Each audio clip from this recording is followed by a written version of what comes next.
ତାଲିମ ଶିବିର 3 ଦିନ ବ୍ୟାପୀ ତାଲିମ ଶିବିର ହେଲା ଆଜି ଅବସାନ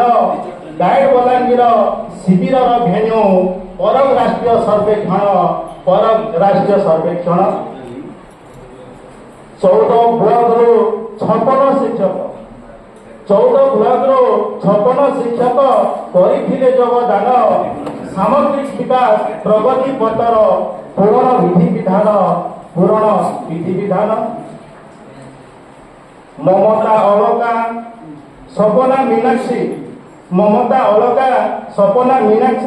କର୍ମଶାଳା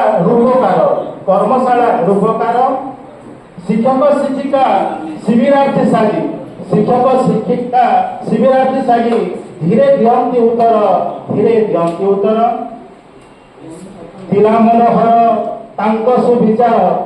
ମନୋହର ତାଙ୍କ ସୁବିଚାର କରିଗଲେ ଯାହା ବ୍ୟାଖ୍ୟା ଜ୍ଞାନର ଭଣ୍ଡାର ପ୍ରଶିକ୍ଷିକାଗଣ ଦେବା ତାହାଙ୍କୁ କି ଆଖ୍ୟା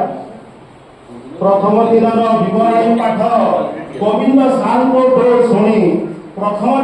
ବିବରଣୀ ପାଠ ଗୋବିନ୍ଦ ସାରଙ୍କ ଶୁଣି ଦ୍ୱିତୀୟ ଦିନରେ ଅମରକାନ୍ତ ଓ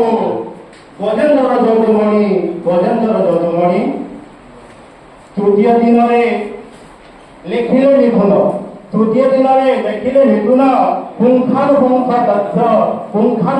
ତଥ୍ୟ ପ୍ରାର୍ଥନାବଳୀରେ ପ୍ରକାଶ ପରଶୁରାମ ଯା ହୃଦେ ହେଉ ଉଦିତ